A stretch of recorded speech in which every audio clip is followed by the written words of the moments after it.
I'm gonna guess what you're thinking. You're thinking, oh my gosh, that is so cool. How did they get up there?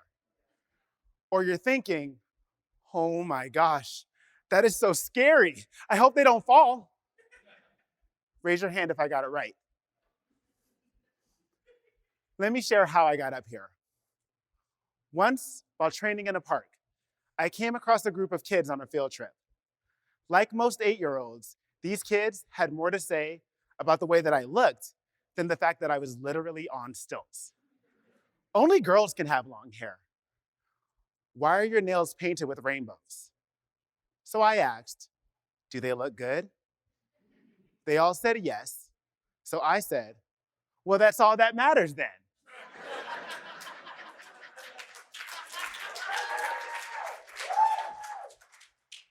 I then heard a small voice say, I like rainbows. It came from this sweet, beautiful black boy named Antonio, who started to hide his smile behind his hands. He had a subtle spark behind his eyes, almost as if he had more he wanted to express, but something inside of him was holding him back. It was at that moment I felt like I was looking at a reflection of myself. So I leaned down and I said to him what I wish someone had said to me when I was his age. You can like whatever you want in this world, so long as it makes you happy.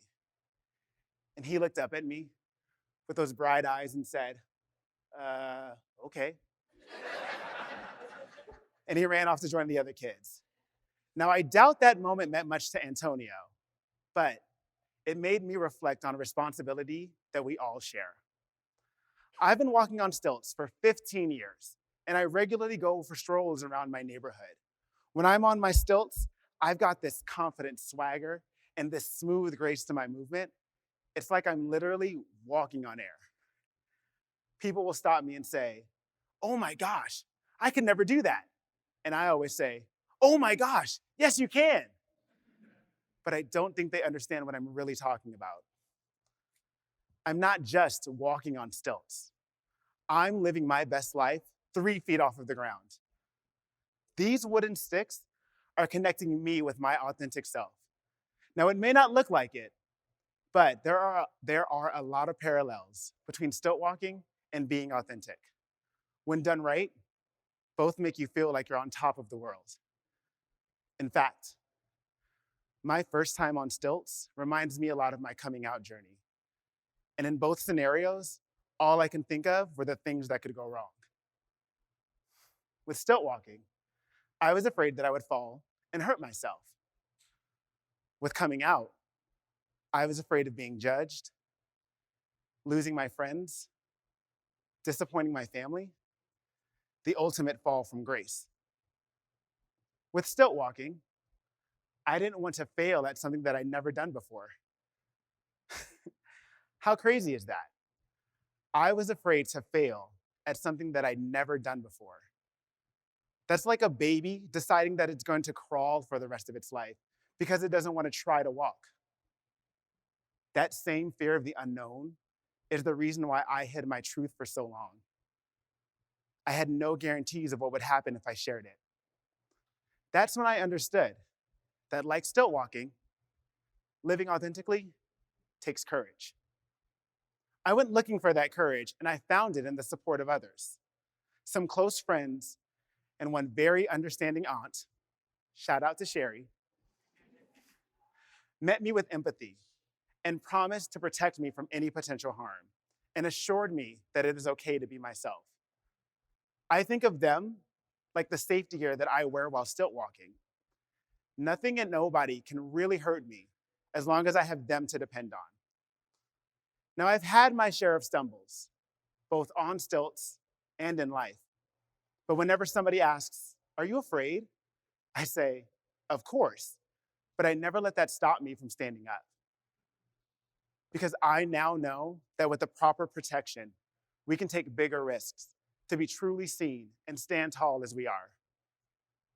Because standing tall on stilts is like standing in your personal truth. It can be a little unnerving, especially when your truth challenges what society considers normal. I was assigned a gender that came with its own set of expectations and pressures. Essentially, I was handed this unwritten rule book that dictated what a man could and could not do. And I followed the rules for a time. But as I grew into myself, I noticed that the rules felt uncomfortable, like wearing shoes that are 2 sizes too small. Those limiting gender norms and confining expectations couldn't support the growth and the expansion of my soul. So I deconstructed my former self, along with its old conditioning, and I built a more solid and authentic foundation to stand on. I arrived at an identity that feels more accurate to me. Not exclusively male, not exclusively female. My definition of non-binary. Publicly expressing being non-binary is a challenge in itself. Some people embrace this version of me, and others struggle to recognize my complete existence, which can feel invalidating and isolating, but shrinking isn't an option. I have to stand firm in my identity, especially when other people try to knock me off balance by telling me who I am. I know what's true for me and my experience. The secret, I've learned, is trusting and believing in yourself more than anyone else. My gender is like my stilts, an extension of who I am, but not all of who I am. It's just one of the many things that make me, me. People often ask, is stilt walking hard? And the answer is yes. But like Beyonce says, I make it look easy.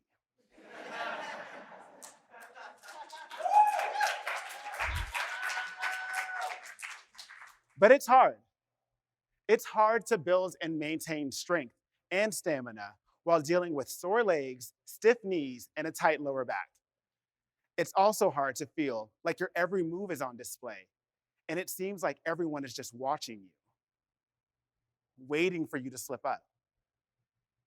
It can stir up a lot of anxiety, and on those days, I don't even want to stilt walk. But the performer in me thrives off of the attention. I love it when people will honk their horns or someone screams, "Yes, you better!" It's like I'm a walking lighthouse and everybody just flocks to me. But even those moments can be difficult. I'm a beacon of joy for some, but then others have negative reactions to my light. I've had some not so nice things yelled at me by complete strangers off the street. But it's usually as their cars are driving off, because critics, I guess, are rarely brave enough to say something at a red light. But moments like that happen when I'm off my stilts too.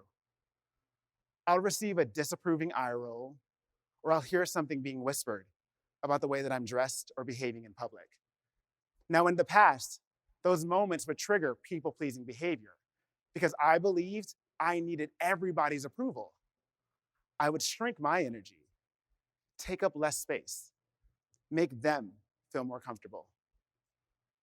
I was unconsciously giving other people power and responsibility over my joy and sense of self-worth.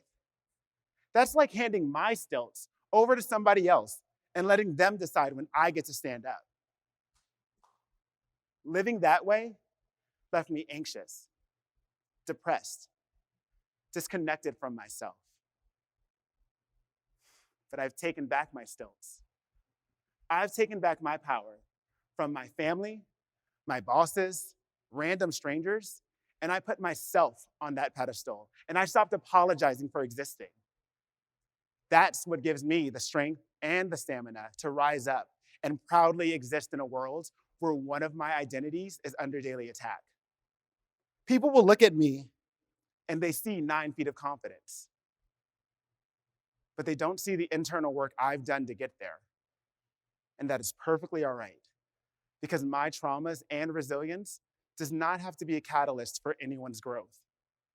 But if my walking tall can inspire just one person to take back their power, it will all have been worth it. So yeah, there's a lot more to stilt walking than just entertaining people. I've embarked on a transformative journey that demands my unwavering commitment and dedication to myself. And let me tell you, I'm the happiest that I've ever been. And my wish is for everybody to feel this freedom. And you don't have to walk on stilts to do it. You already have the ability to face your fears and step into the unknown. You can carve out the life you want to live. You can uncover your true self and in turn inspire others.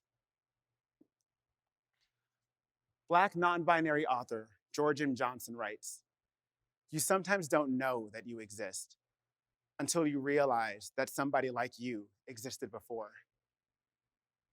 I believe it's necessary to express our uniqueness in a society that values conformity.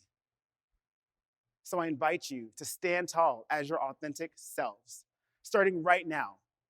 That could be saying no to something that no longer serves you, or just doing the thing that brings you the most joy. I hope that the insights you gather on your journey inspire the little Antonios in your life.